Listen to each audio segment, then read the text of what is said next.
welcome back for another episode of SLMA Radio. Rotating series of programs brought to you right here on the Funnel Radio Network by the Sales Lead Management Association. If it has to do with sales lead management or sales lead marketing, it probably starts here with SLMA Radio. Today we're back to the origins, the beginning of the show. A special episode from the founder himself, Mr. Jim Obermayer. Hey, Jim. Thank you, Paul, for the fine introduction. This is Jim Obermayer, your host today on SLMA Radio for our 475th episode. Our subject today is the one thing needed for sales coaching. Every sales rep needs coaching. No one is ever too good not to improve and grow. But one-fits-all approaches to sales coaching is often a short-term method that is usually a long-term failure. In this program today, David Kreiger, president of SalesRoads, reveals how he has solved the sales coaching challenge with great success by using the one-thing model. David is the founder and president of SalesRoads, a business-to-business appointment setting, lead generation, and sales outsourcing company. He has been named as one of the most influential leaders in sales lead management by the SLMA for the last 4 years. SalesRoads itself focuses on developing and implementing high-quality professional business-to-business inside sales teams for its clients with its turnkey solutions. Thank you so much, Jim, for inviting me on. Excited to be here. I was really enthused when we talked about having this program, the one thing you need to improve sales coaching. As I read your article that was on your blog and look at how you started this whole program, I really got enthusiastic and I understand exactly what you're talking about in doing this. Now, why don't you lay the background for how you got involved into this, the one thing needed for sales coaching, and how you implemented it at your own company, what kind of successes you've had. The floor is yours, David. Yeah, absolutely. At SalesRoads, a mantra for us, for the company, for our employees, for myself, is personal growth equals sales growth. And so we really take to heart growing our employees, helping them to learn. And one of the best ways to do that is through coaching. And so for a number of years, we have taken coaching extremely seriously. We've built robust processes. We have regular coaching with all of our agents. It is something our managers are all trained on. And as we would evaluate the coaching, both in performance, but also really just to take a look at how people were retaining what the coaches were reviewing with them, the results were not what we liked. So we basically saw that a day after coaching, a lot of times people would forget maybe a quarter of what went on. And a week later, that would sometimes jump to like 50% of what was retained in the coaching. And so as I was looking at that, I felt that coaching is still extremely important, but there had to be a better way of developing our processes and systems around the coaching process. I was reading Gary Keller's book, Gary Keller of Keller Williams, who wrote The One Thing, and very successful business person. And he argued that the key to his success, both personally and professionally, had the most to do with focus and figuring out what was the one thing at that point in time, or for that day, for that hour, for that year, that would have the biggest impact on his business, on his life, and so forth. A light bulb went off for me. A lot of times as sales coaches, right, we listen to calls, we talk about the processes that our agents are following. We learn about the things that they might be running into, and we figure out all these different issues. And then we're excited and we have all these different ideas to share with them and talk about for them to implement in the coming week. And we load them up with all these great things that they can do that will miraculously fix their sales issues. It comes down to that old adage of you chase 2 rabbits, you catch none. If we're telling our agents to catch 10 rabbits, here are all the different things you need to go and do in the coming week. You know, it's no surprise that they're not going to move the needle because they just can't remember, or they're going to pick out of those 10 different things the thing that maybe is the easiest thing for them to implement, but isn't going to be the most effective thing in increasing their sales or making progress with their process. I might be speaking with one of my reps and they're talking about how they can't get certain people on the phone. And then when they get them on the phone, they're having trouble probing in the right way. And then once they probe, they're having trouble closing. And then we start talking about, okay, strategies on how to get people on the phone. And in the same coaching session, we're talking about how to ask better questions. And we're talking about how to close them better, right? So now you've got 3 huge things that they're going to be working on over the course of the week. Inevitably, it's not going to be easy for them to miraculously solve all three issues. So what we like to do is we'll look at data, we'll talk to them and things like that, and we need to, as coaches, think through which of these three issues is most important and is, if solved, is going to have the biggest impact on their sales metrics in the coming week. For instance, maybe in this scenario, if they're not speaking to anybody, let's focus on strategies to get people on the phone. And let's just focus like a laser beam this week on those different strategies, and let's move that metric up, because then that person knows that that's the number one thing that they need to do. And then we can start moving on to some of the other things. If we start loading them up with lots of different problems that they're solving, or also even lots of different solutions to those problems, inevitably you're either going to have them forget what are the key priorities, or they're not going to be able to actualize them in the way that we want them to. Interesting. When you pick out these individual pieces too, do you memorialize them in some way, shape, or form for training in the future? 100%. And so we have a whole process around that. And so we have our coaching sheet that will help lead us to that one thing. And it's memorializing them is so important, but it's also the full process of getting to that one thing. Because as you mentioned at the beginning in your introduction, it sounds simple, right? One thing. But actually, in some ways, it's much harder. It's much easier to just lay it on the sales rep and tell them all these different things they need to change. Whereas it's a lot more work for the coach to listen to all the things that they're having, talk about them, brainstorm on them, and work to figure out what is that most important thing and distill it down. You really prioritize that one issue that if it's changed, it's going to have the biggest impact. Successful coaching is finding and prioritizing the one issue where, if changed, it's going to have the greatest impact on their sales success. And we have found it just yields focus again. It equals change. It equals sale. And so that way we're empowering them to be able to focus on that most important thing and really internalize it and fix it. And that type of focus has really just paid dividends for our sales agents as well as our clients in the way of increased metrics and increased productivity. I just looked up the book, The One Thing, The Surprisingly Simple Truth Behind Extraordinary Results by Gary Keller. It's available, because I'm a Prime user, as probably just about everybody out there, for $0. And I can get a copy for $18.71, normally $24.95. It's available as an audiobook for $0. It doesn't cost anything. How can you not? Now, I overpaid. Yeah, you probably overpaid, but at the same time, I don't think people listening here understand the importance. They've translated the importance for their own sales reps and say, well, can I do this? Can I do this? Can I do this? But they don't understand the importance for you at SalesRoads, because you're working for other companies. And I have sold and been involved in telemarketing and appointment setting businesses and what have you. I've been a consultant. I've run call centers and things like that. And I know if I can give my monthly report and show that I've had a 25% increase in being able to get through, that means my salespeople are so much more efficient than the inside salespeople at that company or other companies. And if I can prove that I can get better appointments and have a 25 or 30% greater success rate in getting those appointments, it means a huge benefit for the customer. So you're really putting yourselves on the line. Everybody else working at a company, they're on a salary. So they spend a little time at the Xerox machine, or they spend time at the getting coffee or whatever the case might be, and BSing about the football game over the weekend. But your people don't have time for nonsense like that. You're there to produce every single hour. Every client expects measurement, the likes of which they don't do for themselves. So if you're saying this book has made a big change in your processes, I can understand how important this is. We've been speaking with David Kreiger. He's the founder and president of SalesRoads. We've been tackling the subject, the one thing needed for sales coaching. So he's given us the reasons why. We're going to take a quick break here. When we come back, David, if you can tell us how it works and how you implemented it, and can you give us an idea of the end results? We'll be back in just a moment. And just a quick note that SalesRoads provides its clients with turnkey simplicity when it comes to fulfilling their demand gen needs. There are no surprises because everything, including a list, is included with its services. Imagine that.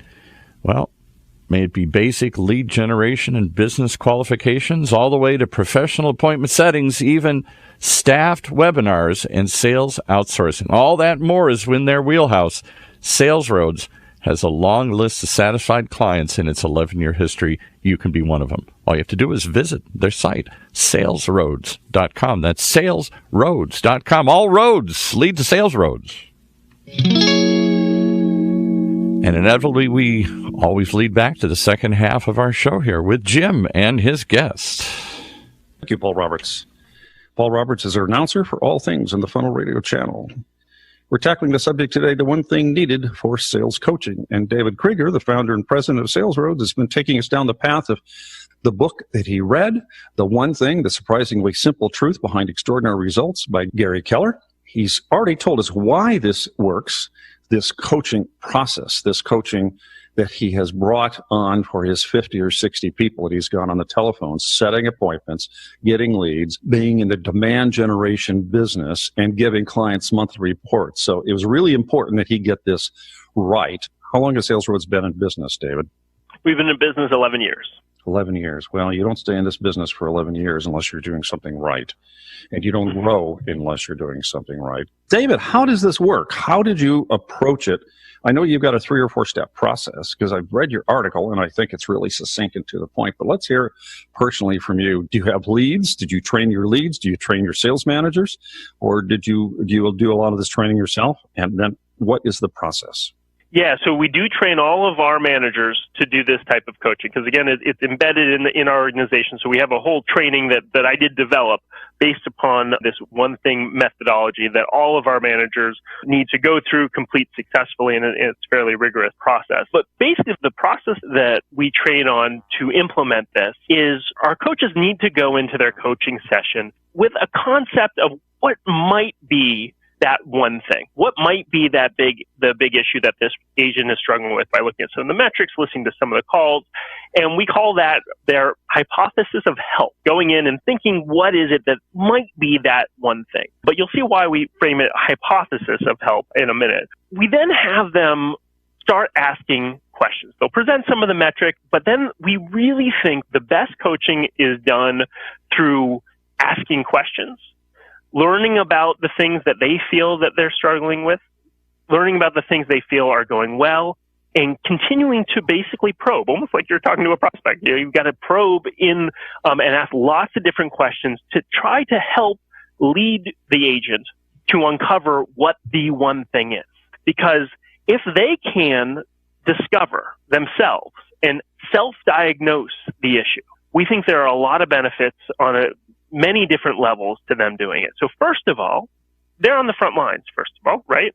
And they probably have the best conception of what might be an issue because they're dealing with it every single call. We're only listening to a few of them. We're seeing the metric. Second, if they self-diagnose the problem, they also own it, right? And they feel like they figured it out and they are that much more motivated to go out and implement that. And thirdly, it's just a great collaboration. You don't want to come in and just basically state, here are the issues and let's go do it. It's a really good working relationship to coach like that. So they go and they ask lots of questions. They try to lead the agent to where they think might be the issue, but they need to be open-minded that it might not be the one thing. And they try to get them to a place where they, at the end of the coaching session, say, you know what, this is my one thing. This is the thing that I need to work on over the course of this week, coming out of my coaching session. And here are some of the ways that I'm going to work on it. And we absolutely memorialize that on our coaching form. So we write down what is the one thing, what is the thing that they're going to do in order to address that one thing, and it is put on their coaching form. But then we want that to be a living, breathing document because a lot of times agents aren't going to go and bring out their coaching form every time. So we actually tell them, take a sticky note and put the one thing over their computer. Mm-hmm. And for that week, that sticky note needs to be above their computer so that they know exactly what they are focusing on out of their coaching session. And then we will have a regular management meeting. We'll sometimes have little huddles. We obviously use Slack, and the coaches are encouraged to ask them about the one thing, to probe about the one thing throughout the week. So it's a living, breathing thing week to week as they go into the different coaching sessions. Isn't this quite similar to what athletes go through? The coaches generally don't tell someone, well, you need to work on your footwork and you need to work on your lateral moves, whatever the case might be. They generally tell them, you need to work on this, and this is what we're going to do until you get it down right. When you get that thing down right, you can move on to the same thing. My wife is a soprano. She's sung with many different groups, and I hear her sing all the time. And she's got this philosophy: when she gets a difficult piece, she works and she works and she works until she gets the timing right. And once it clicks, once it gets to that magic moment that it comes correctly and comes out of her mouth correctly, she's got it. And from there on, she can move forward to the next challenge. And it's quite interesting, similar to athletes and similar to what you're describing for the sales reps. What do you do then? You've got this document that you memorialize, and I imagine metrics are involved in all this, because the rep has admitted to themselves and admitted openly, gee, I just can't get enough people on the telephone, or I can't close them for the appointment, or the case, or whatever the case might be. Once they admit it and they're in this collaborative mindset, they're much more, as you say, they're much more likely to tackle that issue and to solve it, because now it's a team effort between themselves and the coach. And they probably get information from other people in the sales team who are having the same problem. So what's the next step? Throughout the week, we're collaborating. It's got to be a living, breathing document. But then in the next coaching session, at the top of the coaching session, there is the one thing. And that gets documented and put at the top of the coaching session. We start with the one thing. And one of the key things we do, just to also just tense retention, we ask them what the one thing was from the last week and make sure that it was internalized and talk about what are the things that they did. And then we look at, usually that one thing will align up with one of the key metrics that we're checking, and we'll see whether it moved the needle or not. And if it did, that's great. We can either build on it and talk about something else, or if it didn't, then we'll take a look and see what are some of the things that worked or didn't work. What are the things you've run into, and we repeat the process, asking lots of questions, and then, diagnosing, is that still the one thing for this week, or is there something else that has come up? So we repeat that process week over week in our coaching sessions. And your coaches are always available to listen on the telephone and do ride-alongs, and they can hear whether there's been substantial or even minute changes leading to substantial results. You've got a third step here. Finally, the coach and the rep both agree on this. And now, how does it proceed from there? Do you just pick up another item in the coming weeks once you're sure that they've actually tackled this and they're solving it? So the whole process will repeat again week over week. So they will take a look and they'll talk to the rep. They'll see whether improvements have been made. They'll see whether the strategy and the things that they had agreed to do to improve that one thing did come to pass. And they'll talk through it. And then through the process, they'll see whether that's still the one thing for this coming week. Either because maybe they didn't make the improvements they need to make, or they made some improvements and there's still more improvements that they could make, and that's still going to be their one thing. And really, it's just defined by what is the one thing that will have the biggest and lasting impact on their sales success and metrics for that coming week. And so they will work collaboratively to figure out whether that one thing is still the same thing in the coming week, or maybe there's something else that has either come up or they've solved that one thing. And it's a collaborative session to be able to determine it. But nothing, going into any coaching session, nothing is predetermined. The coach and the agent will work through the process to determine what the one thing is for that coming. It was occurring to me as you were talking, I'm thinking and saying, well, you got young guys in there, young women in there, and then you've probably got some people, you've been in business 11 years, you probably have one or two people who've been with you from the start. You've had a lot that have been 5 or 6 years. They probably think, hey, I've learned everything I can learn. I'm at the top of my game. But we all know that nobody stays at the top of their game regularly over periods of time, because the buying process changes dramatically. Look what's happened since you started this business. The buying process has changed hugely. So how do the older sales reps take this kind of coaching? Do they accept it because they know that they have to keep improving to be better, or they just grumpy old sales guys? It's a great question. I'm going to answer it in a few different ways. So first of all, one of our core values is relentless improvement. We live and breathe our core values. We hire by them, we fire by them, and we live them from the top down. I talk to the team, we do quarterly town halls where we talk about our core values, we talk about the things that we're doing, and I make sure that everybody understands that even for myself, right, this core value is hugely important. I am always going to keep learning every single day of my life. Otherwise, what's the point? And that's the fun of life and business. It's to learn something new every day. And I have a day planner where I chart out my day, I chart out my priorities, and there's one big section that I have to fill out every single day, which is lessons learned. Mm-hmm. And I fill out at least one lesson that I learned that day, because I can improve every single day. And everyone can improve every single day. And in our organization, that's no different. And even if you are the absolute top rep, what I've actually found is the top reps usually learn more every single day than the bottom reps. And it's indicative of being the best salesperson.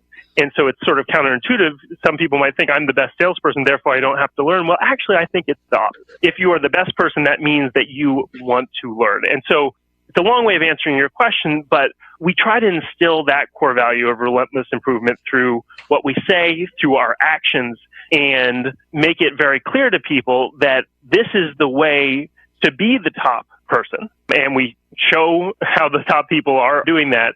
And when you really live and breathe your core values like that, it's amazing how little pushback you get on something that the company takes so seriously.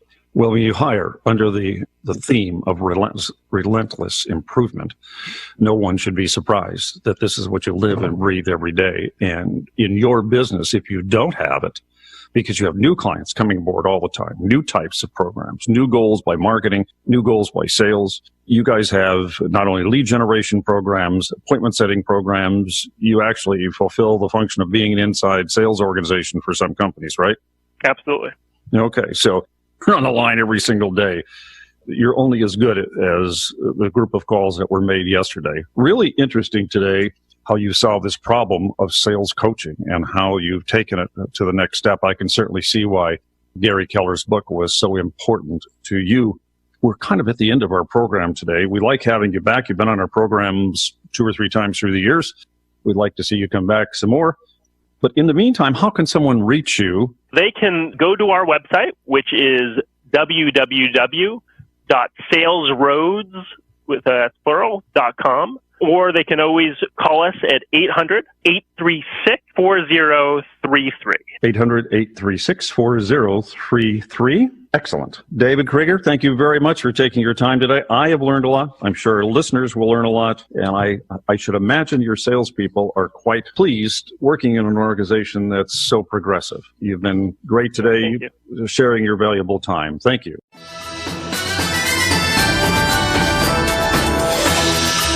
You've been listening to another episode of SLMA Radio. If it has to do with sales lead management and sales lead marketing, it probably starts here with the SLMA Radio and its rotating series of shows right here on the Funnel Radio Network for at-work listeners like you.